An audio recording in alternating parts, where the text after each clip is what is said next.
히브리서의 저자는 히브리서 11장 1절 2절에서 믿음은 바라는 것들의 실상이요 보지 못하는 것들의 증거니 선진들이 이로써 증거를 얻었느니라 합니다.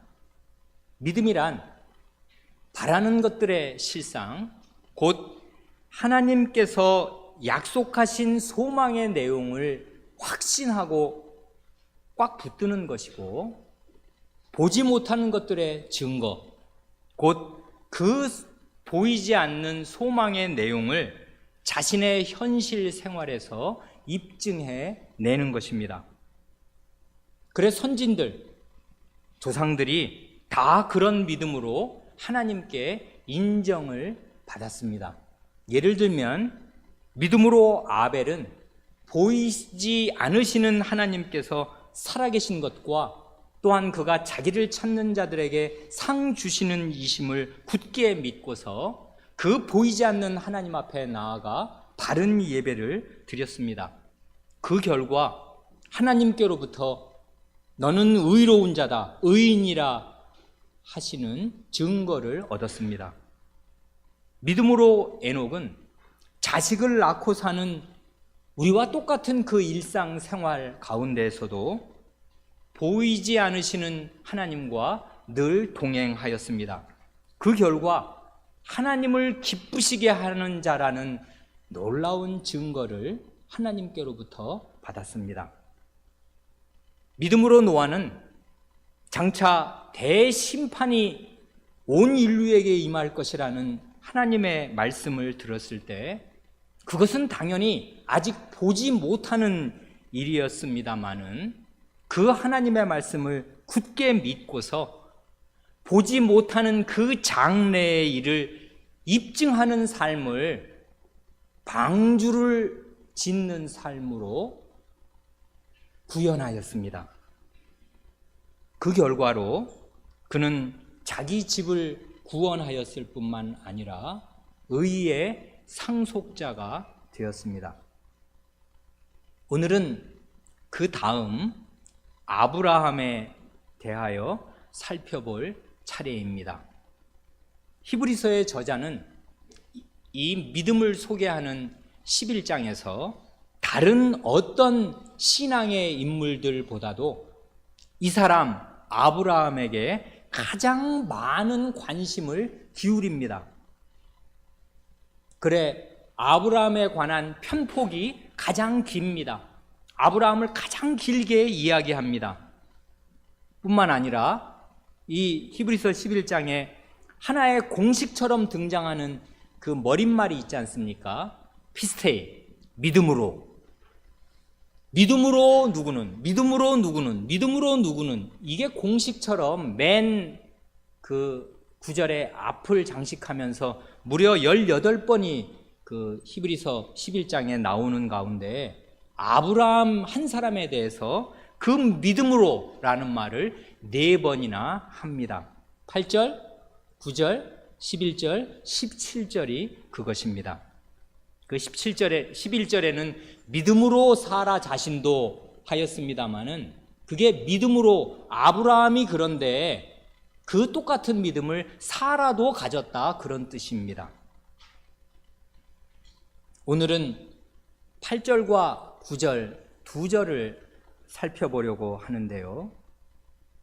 여기에서 히브리서의 저자가 아브라함에 대해서 말하는 것을 간추리면 크게 두 가지입니다. 그 첫 번째가 8절에 나오고 그 두 번째가 그 9절, 10절에 나옵니다. 시간이 되는 대로 차례로 살펴보겠습니다. 8절은 이렇습니다. 믿음으로 아브라함은 부르심을 받았을 때 순종하여 장래 기업으로 받을 땅에 나아갈새 갈 바를 알지 못하고 나갔으며, 아브라함이 부르심을 받았다고 합니다. 말씀을 들은 거지요. 어떤 말씀, 어떤 부르심을 받은 것입니까? 그 부르심의 내용이 뭡니까? 모르지 않습니다. 우리가 오늘 읽은 창세기 12장 1절 말씀 바로 그것입니다. 너는 너의 본토, 친척, 아비집을 떠나라 하는 것이었습니다. 요즘 말로 그냥 가장 간단하고 쉽게 얘기하면 너 이민 가야겠다. 이민을 떠나라. 그렇게 말씀하신 것입니다. 정말 그가 옮긴 그 거리를 보면 그게 나라를 바꾼 것이고 몇 천리 길을 온 것입니다. 본토는 본래의 땅이니까 그게 정든 고향 땅입니다. 친척 아비집은 정든 사람들이고 일가 친척이고 가족, 그런 사람들입니다. 하나님의 부르심은 지금 친숙한 것들, 익숙한 것들과의 결별을 명하십니다. 이때 아브라함의 나이가 몇 살이었습니까? 잘 모릅니다. 그런데 나중에 이 본토인 갈대아 우르를 떠나서 몇 천리 길을 와서 저 위에 하란에 있다가 하란에서 내려와서 가나안 땅으로 들어왔지 않습니까? 갈대아 우르, 하란, 가나안 이런데 그의 행로가, 이 하란을 떠날 때가 창세기 우리가 읽은 12장 4절을 보면 75세 때입니다. 그러니까 그 전에 갈대아 우르에서 이 본토 친척 아비집을 떠나라는 하나님의 말씀, 부르심을 받았을 텐데 그때가 정확히 몇 살인지는 잘 모르겠습니다. 가장 일러야 75세이고 아마 그 이전 어느 때였겠습니다. 70이 넘었습니다. 사람은 대개 나이가 들면 들수록 익숙한 환경에서 편안함을 느낍니다. 급격한 환경의 변화를 힘들어합니다. 그래 노인들은 이사 다니는 거 정신건강이나 육체건강에도 안 좋지 않습니까? 모든 게 낯설면 집 밖에 잘 못 나갑니다. 시골에서 67년 사시던 노인들 아파트에 오면 새장 안에 새처럼 갑갑하게 생각합니다. 반대도 마찬가지입니다. 아브라함은 살 만큼 상당히 산 그 70여 세 지났을 때 하나님께로부터 급격한 환경의 변화를 명받았습니다. 히브리서 저자가 믿음으로 아브라함이 한 일을 우리의 모범으로 제시하는데 8절에서 믿음으로 아브라함이 한 일이 무언가 하는 걸 명료하게 아는 것이 오늘 우리에게 도움이 되겠습니다. 그걸 한마디로 하면, 이 본문의 단어로 하면 뭐겠습니까? 믿음으로 아브라함은 뭘 어떻게 했다는 것입니까? 군더더기 다 제하고 핵심만 그냥 한마디로 하면 거기 8절은 이렇습니다. 믿음으로 아브라함은 순종하여. 그거지 않습니까? 히브리서 저자가 말하고 싶은 것은 이것입니다. 믿음은 뭐 하는 것인가 하면 믿음은 순종을 가져오는 것입니다. 믿음은 어떻게 입증되는가? 믿음은 마음속에 있는 것 아닙니까? 아니 도대체 이 마음속에 믿음이 있는지 없는지를 나는 스스로 어떻게 알며 딴 사람은 어떻게 아는 것입니까? 이렇게 압니다. 믿음은 그의 순종의 행위로 입증됩니다. 숨길 수 없이 드러납니다. 순종이란 당연히 말씀에 대한 순종이지요. 하나님이 뭐 하라 하신 거 그대로 하는 게 순종 아니에요? 그러니까 마음으로 내가 하나님을 믿는데 하나님 말씀에 순종하지는 않는다? 아브라함의 믿음은 그런 믿음이 아닙니다. 믿음은 반드시 순종을 가져오고 순종으로 입증되어야 합니다. 순종하지 않는 믿음은 제대로 된 믿음 아닙니다. 그런데 조금 더 자세히 살펴볼 내용이 있습니다. 여기 8절이 아브라함의 순종, 믿음이 결국 순종을 가져왔는데 그 아브라함의 순종을 대단히 생생하게 표현합니다. 어떻게 해요? 이렇게 표현합니다. 믿음으로 아브라함은 부르심을 받았을 때 순종하여. 그래, 이제 동사가 두 개지 않습니까? 부르심 받는 거, 순종하는 거. 근데 흥미롭게도 이분이 어떻게 생생하게 히브리서 저자가 표현하냐면 부르심 받는 것은 현재 분사고 순종하는 것은 과거 분사입니다.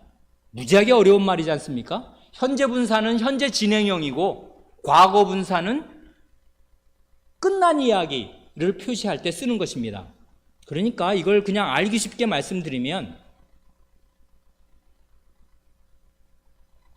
이런 것입니다. 히브리서 저자는 지금 8절을 어떻게 기록하고 있는 것이냐 하면 현재 진행형으로 하나님의 부르심이 들려오고 있는데, 말하자면 하나님의 말씀이 들려오고 있는 그 도중에 순종을 완료하였다, 그것입니다. 이게 이 두 동사 현재 분사와 과거 분사가 보여주는 생생한 예입니다. 아브라함의 믿음은 어떤 믿음이었는가? 하나님의 부르심이 들려오고 있는 도중에 벌떡 일어나서 순종을 완료한 것입니다.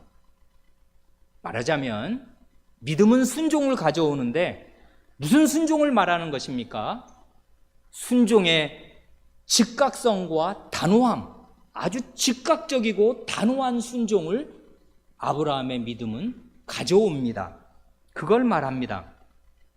그러니 우리가 이 8절을 정밀하게 읽을 때 믿음에 대해서 배우는 것이 있습니다. 믿음은 아브라함의 예를 볼 때 하나님의 말씀이 들려오는 그때 즉각적이고 단호하게 순종하는 것입니다. 그 말씀에. 그게 믿음입니다. 그런데 이 8절에서 말하는 아브라함의 믿음을 제대로 배우려면은 요 8절 후반부를 아주 정확하게 읽어야 합니다. 후반부가 하반절이 이러지 않습니까? 장래 기업으로 받을 땅에 나아갈새 갈 바를 알지 못하고 나아갔으며, 뭐 쭉 다 읽어도 마찬가지입니다. 믿음으로 아브라함은 부르심을 받았을 때 순종하여 장래 기업으로 받을 땅에 나아갈새 갈 바를 알지 못하고 나갔으며, 이걸 얼핏 읽으면 장래 기업으로 받을 땅에 나갈새라는 이 말을 이렇게 오해할 수가 있습니다. 이렇게 읽기가 아주 쉽습니다. 성경을 대강 읽으면 이렇게 오해한단 말이에요. 어떻게 해요? 하나님께서 갈대아 우르에서 아브라함을 부르실 때 말이에요. 그래서 너의 본토 친척 아비집을 떠나라, 그렇게 하실 때 이렇게 말씀하신 것으로 착각을 합니다. 아, 나 하나님이 내가 저 가나안 땅을 네게 기업으로 줄 테니까 이 본토를 떠나서 저 가나안 땅으로 가라. 말하자면 장래에 내가 기업으로 받을, 유산으로 받을 그 땅으로 가라, 이렇게 말씀하신 것인가 하면 전혀 아닙니다. 그렇게 읽으면 이 구절을 잘못 읽는 것입니다. 근데 그렇게 읽기가 쉽게 지금 생겼잖아요. 장래 기업으로 받을 땅에 나아갔다고 하니까 말이에요. 그래서 우리는 이 구절을 바르게 읽으려면 장래 기업으로 받을 땅이라는 그 말을 괄호 안에 넣어야 합니다. 이 말은 하나님의 부르심 속에 있었던 말이 아니고요, 히브리서 기자가 설명하느라고 덧붙인 말입니다. 그러니까 제대로 하나님의 부르심을 생각하면서 제대로 이 8절을 읽으려면 이렇게 의역을 할 수 있는데, 이렇게 읽으면 제대로 읽는 것이 되겠습니다. 이렇게요. 8절, 믿음으로 아브라함은 부르심을 받았을 때 순종하여, 여기까지는 똑같죠. 그 다음인데 순종하여 어느 곳으로 나아갈세. 원문이 바로 그렇습니다. 어느 곳인지 모릅니다. 어느 곳으로 나아갈세. 갈 바를 알지 못하고 나갔다.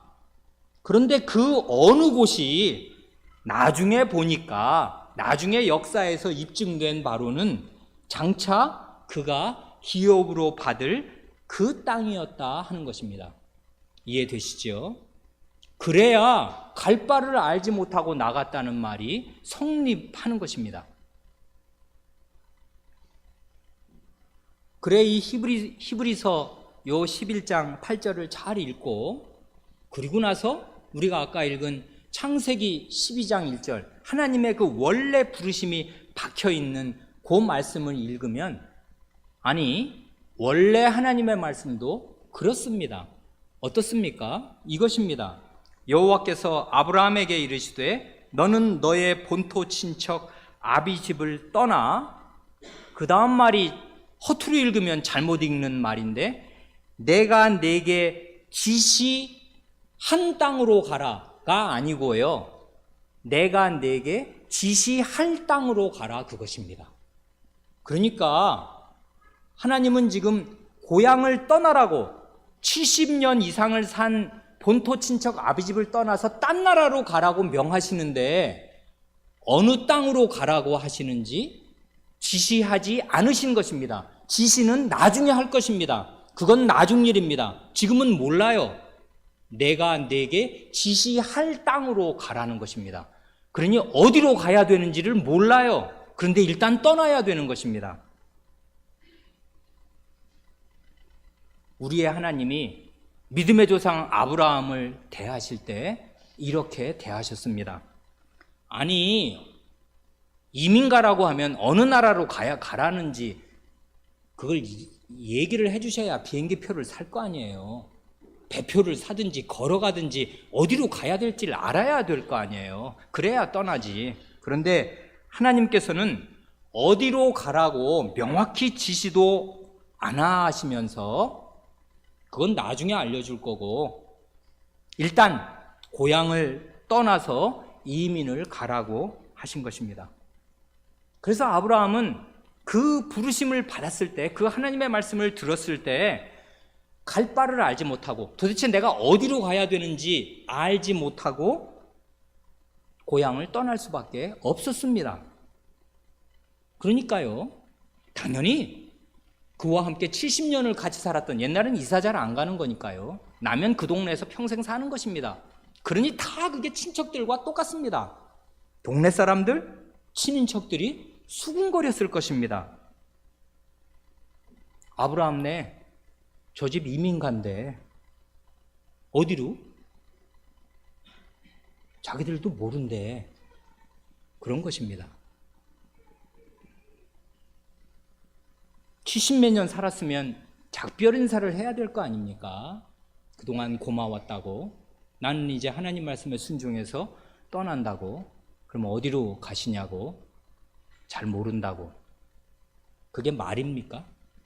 그게 할 수 있는 일입니까, 사람이? 그러니 여기에서 우리의 생각은 깊어질 수밖에 없습니다. 아브라함의 믿음은 본토 친척 아비집을 떠나라 하실 때 그 말씀이 떨어지기가 무섭게, 아까 히브리서 기자의 표현대로 하면 그 말씀이 들려오고 있는 그 도중에 앞뒤 재지 않고 뒤도 돌아보지 않고 즉각적으로 단호하게 순종한 것이고, 어느 곳으로 가야 될지도 알지 못하면서도 일단 가산을 다 정리해서 길을 나설 만큼 하나님을 전폭적으로 신뢰하는 것이었습니다. 이게 아브라함의 믿음이었습니다. 무엇이 이런 순종을 가능하게 한 것입니까? 이걸 우리는 생각하지 않으면 안 됩니다. 아브라함은 이 하나님의 부르심의 말씀을 들었을 그때, 아니 그 이전에 하나님이 어떤 분이신가를 충분히 알고 있었던 것입니다. 어떤 분으로 안 것이겠습니까? 하나님께서는 약속하신 내용을 반드시, 하늘이 두 쪽이 나도 반드시 지키시는 신실한 분이시다 하는 사실을 요지부동하게 믿고 알았습니다. 동시에 하나님의 약속은 너무 어마어마해서 이 도저히 내가 감당이 안 될 만큼, 이게 사실 믿고 싶은데 잘 믿어지지가 않을 만큼 어마어마한 것인데, 하나님께서는 전능한 능력을 가지셔서 이 어마어마한 약속을 한치도 오차 없이 다 지키실 수 있는 능력이 있는 분이시다 하는 사실을 틀림없이 믿었습니다. 이런 선지식, 하나님에 대한 하나님을 경험하여 아는 지식과 신뢰가 그의 마음에 든든히 있으니까 그 하나님이, 야 아브라함아, 내가 너한테 어디로 가라고 나중에 지시해 줄 테니까 너 살았던 고향집 떠나서 이민 가라 할 때 그냥 뻘떡 일어난 것입니다. 그러면 그 하나님의 그 약속의 내용이라는 게 뭡니까? 뭔 말씀을 듣고 이 가산을 정리해서 이민 간 것입니까? 그 70도 넘은 사람이. 이 말씀입니다. 우리가 읽은 창세기 12장 2절과 3절 말씀. 내가 너로 큰 민족을 이루고 네게 복을 주어 네 이름을 창대케 하리니 너는 복의 근원이 될지라. 너를 축복하는 자에게는 내가 복을 내리고 너를 저주하는 자에게는 내가 저주하리니 땅의 모든 족속이 너를 인하여 복을 얻을 것이니라. 하도 많이 읽은 익숙한 말씀이어서 이 말씀이 얼마나 거대하고 아브라함이 수납하기가 어려운 말씀인지 그 실감이 잘 안 나서 그런데, 정신을 다시 가다듬고 다시 한번 보십시오. 이 아브라함에게 주신 하나님의 약속의 내용은 정말 거대하고 엄청난 것입니다. 히브리서 11장 1절의 언어로 하면 이 약속이 바로 아브라함이 바라는 것들이고, 그리고 그것이 바라기는 하지만 머나먼 장래에 이루어질 것이기에 아브라함 지금은 보지 못하는 것들입니다. 바라는 것들이요, 보지 못하는 것들입니다. 그러나 믿음은 바라는 것들의 실상이기에, 즉 하나님께서 약속하신 그 소망의 내용을 확고부동하게 견지하는 것이기에 아브라함은 자기에게 하나님이 명확하게 말씀하신 이 약속이 이루어질 것을 확신하고 그 약속을 붙들었습니다. 그런데요, 이게 중요한 건데 눈에 보이는 현실은 정반대였습니다. 하나님의 약속과. 여기 보면 약속의 내용이 한마디로 큰 민족을 이룬다. 앞의 내용이 그거지 않습니까? 큰 민족을 이루어 주겠답니다. 나라의 조상이 되게 해주시겠답니다. 좋아요. 현실은 어떻습니까? 암흑천지입니다. 이 사람 75세인데 결혼한 지 꽤 됐는데 아이가 없어요. 내 아내랑 나랑 달랑 둘입니다. 점점 늙어갑니다. 생식 능력이 점점 없어져 간다고요. 그런데 무슨 큰 민족 주시려면 아들이나 하나 주시든가. 없습니다, 아들. 근데 큰 민족을 이루어 주시겠답니다. 그리고 여기 보면 복을, 여기 복이 쏟아집니다. 복을 주어서 너를 아주 위대한 사람으로 만들어 주어 너를 복의 근원으로, 너에게서 복이 그냥 퐁퐁퐁퐁 솟아나는 샘물의 근원처럼 복의 근원이 되게 해주시겠답니다. 네가 복의 기준입니다. 너를 축복하면 내가 그에게 복을 내리고 너를 저주하면 내가 그에게 저주를 내려서 결국은요, 이 땅에 있는 모든 민족이, 모든 족속이 다 너 때문에 복을 받을 것이랍니다. 이걸 지금 한 개인이 70 몇 살 된 이 한 개인이 이걸 수납하고 믿을 수 있는, 좋습니다, 감사합니다, 이렇게 대뜸 그걸 이렇게 받아들일 수 있는 그런 용량의 약속입니까? 이것이 한 그릇으로 이걸 수납할 수가 있는 약속입니까? 굉장한 약속입니다. 그리고 보이는 건 하나도 없어요. 복된 나라 없습니다. 사실은 아브라함 죽을 때까지 복된 그 나라 못 봤습니다. 보지 못할 것입니다. 그런데 믿음이란 바라는 것들의 실상을 꽉 붙잡는 것일 뿐만 아니라 보지 못하는 것들의 증거이기에 이 소망의 내용, 하나님이 이루어 주시겠다고 자신을 걸고 확약하신 이 말씀의 내용이 공허하고 헛된 것이 아니라는 것을 이 사람은 입증했는데, 뭘로 입증했냐 하면 익숙한 것들과 결별하라시는 하나님의 그 말씀에 순종하는 그 순종으로 현실에서 이 말씀을 입증했습니다.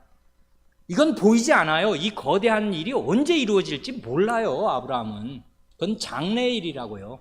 그리고 나중에 알고 보면 이게 진짜 수천 년 지나야 이루어질 일이었다고요. 거대한 일이었습니다. 그러나 아브라함은 이 거대한 일이 마치 오늘 떨어지는 일인 것처럼 현실의 생활에서 순종했는데, 100년 뒤에 올 홍수가 오늘 떨어질 것처럼 내일 방주를 지음으로써 그 먼 미래의 일을 오늘로 입증한 노아와 비슷하게 이 거대한 내용이 이루어진다는 사실을 현실의 순종으로 입증하는 삶을 살았습니다. 이게 아브라함의 믿음입니다. 현실과 정반대되는 그런 사실이 계속 펼쳐지지만 보이는 건 그렇습니다. 그러나 보이지 않는 하나님의 약속이 틀림없이 이루어진다. 왜요? 그건 하나님의 말씀이거든요. 그런 하나님에 대한 신뢰가 이 사람 마음 안에 있었다, 그것입니다. 그 다음 9절 10절입니다. 믿음으로 저가 외방에 있는 것 같이 약속하신 땅에 우거하여 동일한 약속을 유업으로 함께 받은 이삭과 야곱으로 더불어 장막에 거하였으니 이는 하나님의 경영하시고 지으실 터가 있는 성을 바랐음이니라.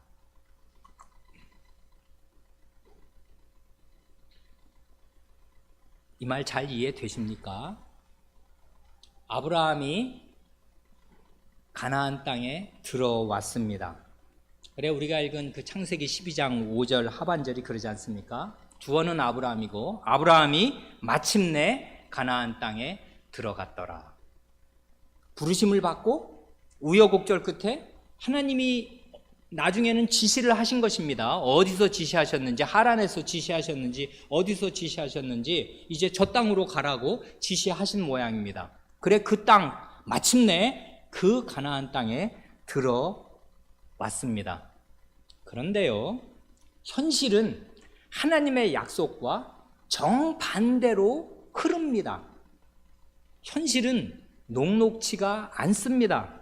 6절을 보면 그때 이 창세기 12장 6절 말이에요. 마침내 가나안 땅에 들어왔는데 그때 가나안 사람이 그 땅에 거하였더라 합니다.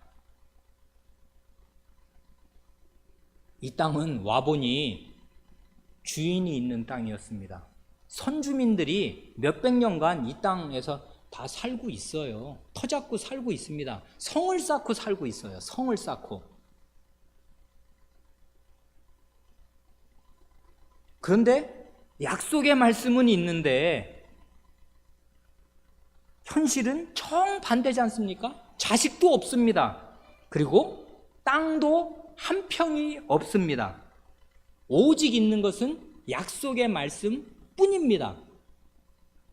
그래, 아까 우리가 마저 읽은 사도행전 7장 5절이 이런 아브라함의 이 하나님의 약속과 현실과의 괴리, 사람으로 볼 때는요, 이건 괴리지요. 어마어마한 간격이 있는 것입니다. 뭐 큰 민족을 이루어 주겠답니다. 복되게 해주시겠다는 겁니다. 그리고 이 땅을 주겠답니다. 그런데 주긴 뭘 주어요? 안 주십니다. 죽을 때까지 한 평도. 그리고 자식도 없어요. 그래, 사도행전 7장 5절은 이런 아브라함의 현실을 잘 붙잡아서 이렇게 묘사하지 않습니까? 우리가 아까 읽은 거. 그러나 여기서 이 약속의 땅에서 말이에요, 발붙일 만큼도, 표현이 생생하지 않습니까? 자기 밟고 있는 땅, 그 발붙일 만큼도 유업을 주지 아니하시고, 다만 이 땅을 아직 자식도 없는 저와 저의 씨에게, 저의 아들에게 소유로 주신다고 약속하셨으며, 있는 것은 약속의 말씀 하나와 그 말씀을 믿는 아브라함의 믿음과 그 말씀에 순종하는 순종의 매일매일이 있을 뿐이고, 현실은요, 하나님의 약속이 가리키는 방향과 정반대입니다. 캄캄합니다. 자식 없어요. 땅 없어요. 언제까지 없습니까? 언제까지? 하나님께서 이 약속의 땅 언제까지 안 주셨습니까? 아브라함이 75세 때 하란을 떠났잖아요. 그래, 그 해에 75세 때 만약에 이 가나안 땅에 들어왔다면요, 그때 사라의 나이는 몇 살이겠습니까? 좀 지식이 있는 분들은 아시겠지요? 마이너스 10 하면 되지 않습니까? 사라는 아브라함보다 10살 연하입니다. 그러니까 그때 사라의 나이는 65세였습니다. 아마 그러니까 가나안 땅에 들어왔을 때요. 그런데 사라가 나중에 127세로 죽습니다. 그러면 몇 년을 가나안 땅에서 말하자면 65세 때 들어왔다면 127세에 죽었다면 몇 년 그 땅에서 산 것입니까? 이건 뭐 간단한 산수지요. 62년 살았습니다. 살아 죽는 그날까지 62년 동안 이 땅을 왔다 갔다 했는데 땅이 한 평이 없었습니다. 그러니까 사라는 남편에게 주신 그 하나님의 약속을 믿고서, 남편 믿고 하나님을 믿고 따라왔는데 죽을 때까지 땅이 한 평이 없었습니다. 그래, 사라가 죽고 나서야, 아니 시체를 가지고 돌아다닐 수는 없는 거지 않습니까? 묻어야 되잖아요. 묻을 땅이 없었습니다. 그래, 어떻게 했습니까? 처음 땅이 생겼는데 묻을 땅을 샀습니다. 그래, 그게 그만큼이 아브라함에게 있었던, 말하자면 묘지가, 자기 아내의 무덤이 아브라함이 가져보았던 유일한 땅이었습니다. 지금 그 땅 바라고 온 것입니까? 그거 바라고 아내 묻으려고 여기 온 것입니까? 그 다음엔 어떻게 됐습니까? 아브라함은 그 뒤로, 이 사람 175세까지 살았거든요. 여기 그러니까 이 가나안 땅에 75세에 들어왔다면, 그때는 몰랐겠지만 역사가 밝혀주는 것은 그 뒤로 100년을 살았습니다. 그런데 결국 끝내 땅 없이 살았습니다. 있는 땅이라고는 아내를 묻은 묘지뿐이었습니다. 그래, 여기 11장 9절에 아주 기막힌, 기묘한, 기괴한 조합이 나오는 것입니다. 어떤 기괴한 조합이요? 도저히 어울릴 수 없는 조합이 여기 나옵니다. 뭡니까? 이 땅은 약속하신 땅입니다. 하나님께서 약속하셨다고요. 주겠다고. 근데 아브라함에게는 그 땅이 어떤 땅이었냐면 외국입니다. 외국, 외방, 남의 나라 땅, 그리고 우거할 땅입니다. 우거라는 말은 정주가 아니고요, 왔다리 갔다리 한다 그 말입니다. 정착을 못합니다. 성을 못 쌓는다고요. 지 땅이 아니니까. 그래서 텐트 치고서, 그러나 그 땅이 빈 땅들이 있으니까, 요즘같이 이 땅 한 평이 귀한 요렇게 인구 밀도가 높은 시대는 아니고 빈 들판이 많이 있으니까 뭐 자기 그 양 치는 데나 농사 짓는 데 방해가 안 되면 그런 땅에서 그냥 텐트 치고 사는 거는 다 용인해 줍니다. 그 땅 주인들이. 그래서 남의 땅에 빌 붙어서 왔다 갔다 하면서 우거합니다. 그리고 맨 마지막에 장막에 거합니다. 텐트 치고 산다고요. 집 짓고 못 산다 그것입니다. 성을 쌓고 살아야 집을 짓고 사는 거지 않습니까? 움직이지 않고 거기서 살아야 뭐 토산도 다 농사도 지을 수 있는 거지, 텐트 치고는 농사 못 짓는 거 아니에요. 왜냐하면 뭐 1년 이상 살아야 농사를 짓는데 어떻게 그렇게 살아요? 왔다 갔다 해야 되는 것입니다. 텐트 치고. 그러니까요. 이 세 가지 약속하신 땅인데 이 땅 준다고 해서 이렇게 여기까지 왔는데 죽도록 땅을 안 주십니다. 자식 안 주십니다. 그러면서도 큰 민족을 이루어 주시고 천하 모든 만민이 너 때문에 복을 받는 그런 복된 나라의 조상이 되게 해주시겠답니다. 그러니 이 현실 속에서 보는 하나님의 그 언약의 말씀이란 믿음 없는 눈으로 보면 얼마나 공허한 것입니까? 얼마나 뜬구름 같은 것입니까? 그거 있으면 뭐 하는 것입니까? 죽을 때까지 하나도 내가 누리지를 못하는데. 이게 아브라함의 믿음이고 이게 아브라함의 순종입니다. 그래 그 사람 죽는 날까지 외국에서 살듯이. 그러니까 이거는 더 어려운 거예요. 원래 갈대아 우르에서 그 하나님께서 내가 네게 지시할 땅으로 가라고 하셨을 때는 아직은 떠날 당시에는 목적지를 몰랐지만 그렇다고 목적지가 없는 건 아니지 않습니까? 언젠간 지시해 주실 것이고 그 땅에 들어가면은 나는 하나님의 말씀하신 목적지에 온 것입니다. 그러면은 그 땅을 떠날 보람이 생긴 거지 않습니까? 그래서 왔어요, 그 목적지에. 근데 와보니 이 목적지가 외국이네. 그러니 정착할 때가 있어야 말이지. 그럼 왜 온 것입니까 도대체? 이렇게 된 것입니다. 아브라함의 평생이라는 게. 약속의 땅에 왔는데 거기서 외국인으로 평생 살아야 되는 그 고달픔, 정착할 수 없음, 떠돌이 신세, 텐트 신세, 요게 아브라함의 일생의 요약입니다.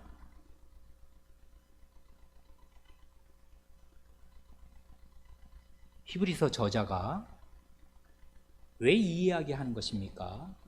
왜 아브라함에게 가장 많은 지면을 할애하면서 아브라함 이야기를 길게 하면서 믿음으로 아브라함을 4번을 연속해서 말하는 것입니까? 아브라함의 믿음과 그가 당한 현실이 이 히브리서를 처음 읽었던 1차 독자들에게 그리고 2차, 3차 독자들인 오늘 우리에게 무슨 의미를 주는 것입니까? 이것입니다. 하나님의 약속은 엄청난 것이고 복된 것입니다. 그 약속은 반드시 이루어질 것입니다. 그러나 오해하면 안 됩니다.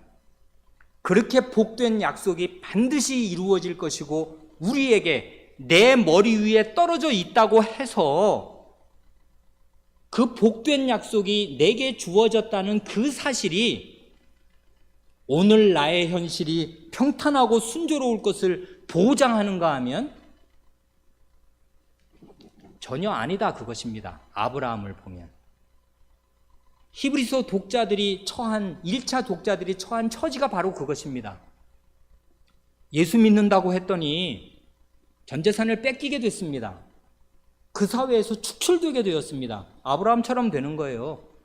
그 사회에서 살 수가 없게 된 것이라고요. 쫓겨납니다. 사회에서 왕따 됩니다. 모든 걸 다 잃어버려요. 에? 내가 이러려고 예수 믿었나? 믿음 없는 사람은 그 말이 나오는 것입니다. 예수 믿고 현세적인 복을 바라서 교회 나온 사람들은 그렇게 어려움이 오면 다 떠나가는 것이에요. 왜냐하면 이러려고 예수 믿은 거 아니거든요. 잘 되려고, 이 세상에서 복 받으려고, 뭔가 위안과 힘을 얻으려고 교회에 온 것인데, 이게 뭐냐고, 왔더니 더 힘들어. 그리고 예수 믿는 것 때문에 이 모든 어려움이 와요. 아브라함처럼 되는 것입니다. 하나님의 약속? 그거 있으면 뭐 하는데요? 평생 살 동안 별 도움 안 됩니다, 현실 생활에. 돈 잘 벌게 해주는 거 아니라고요.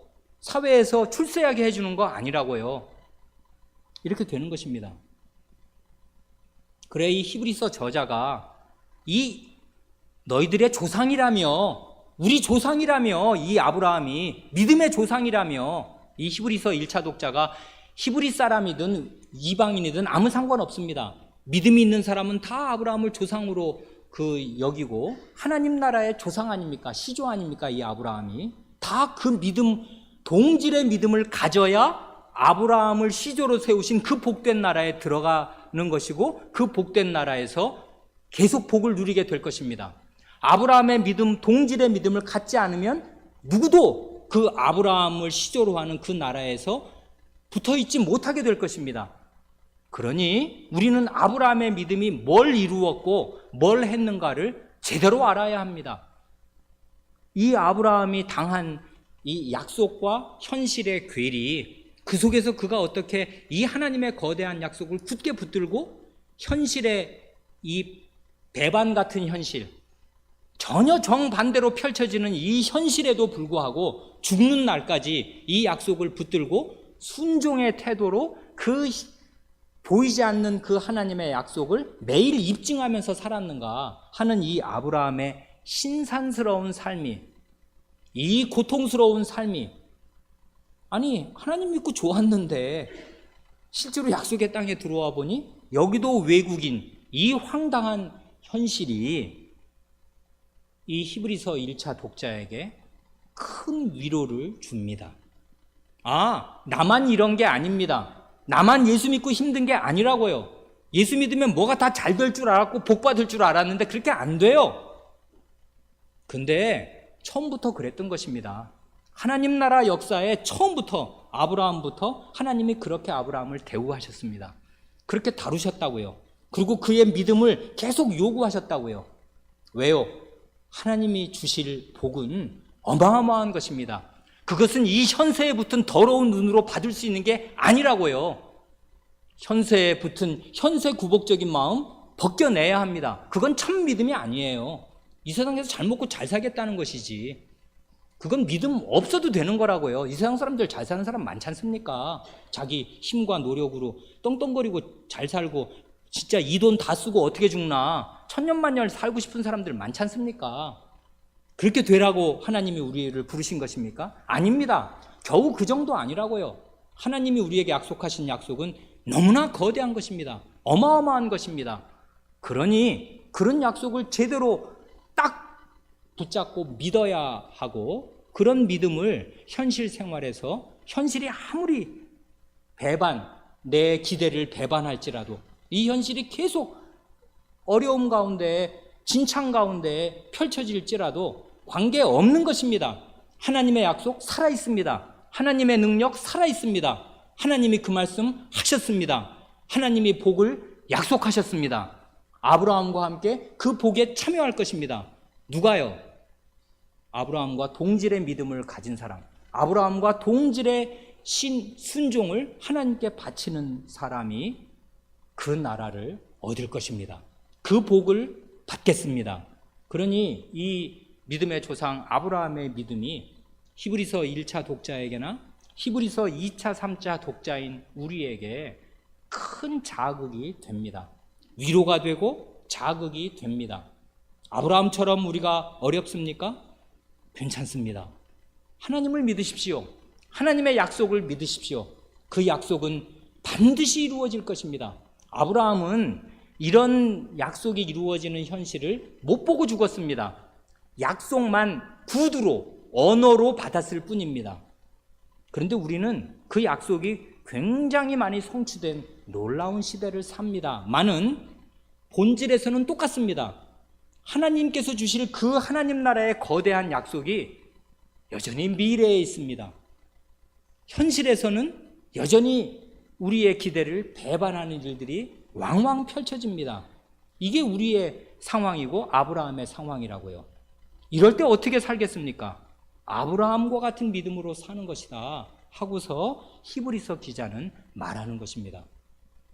이제 9절과 10절을 더 살펴보면 좋은데 시간이 많이 가서 다음에 기회를 주시면 마저 아브라함의 믿음이 뭐였나, 히브리서 기자가 제일 처음에 말한 내용을 마저 살피도록 하겠습니다. 기도하시겠습니다.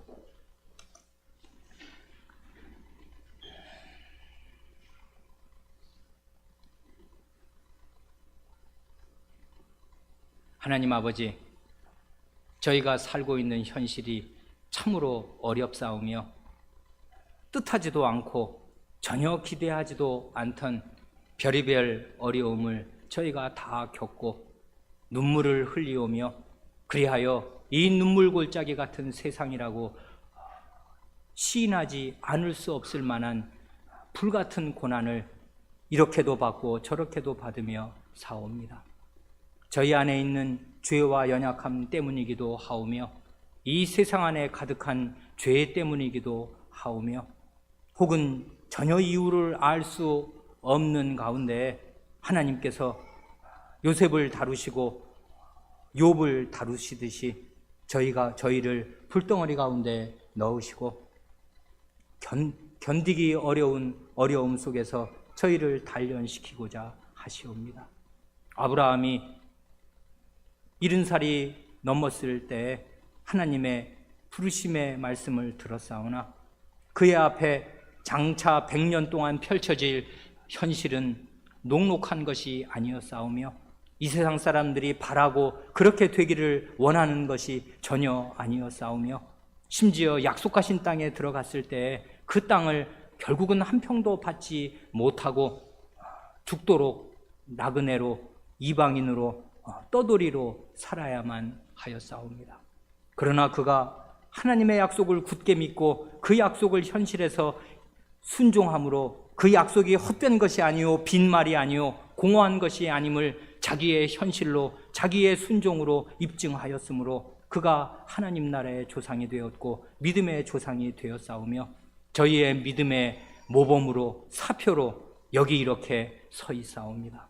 주님, 저희를 다 아브라함의 자식으로 부르신 줄을 믿사오며, 믿음이 있는 너희는 다 아브라함의 자손인 줄 알지어다 하셨사오니, 그와 동질의 믿음을 저희가 가질 수 있게 하여 주시옵소서. 하나님이 어떤 분이신지, 하나님이 어떻게 자신의 약속을 신실하게 지키시며 그 모든 약속을 능히 이루실 전능한 능력의 소유자이신지를 굳게 믿고 확신할 수 있게 하여 주시옵소서. 그리하여 저희의 어려운 현실 속에서도 이 믿음을 잃지 않게 하시고, 저희의 믿음이 밤하늘의 별처럼 캄캄한 어둠 속에서 환히 빛나게 하시옵소서. 우리 구주 예수님의 이름으로 기도하옵니다. 아멘.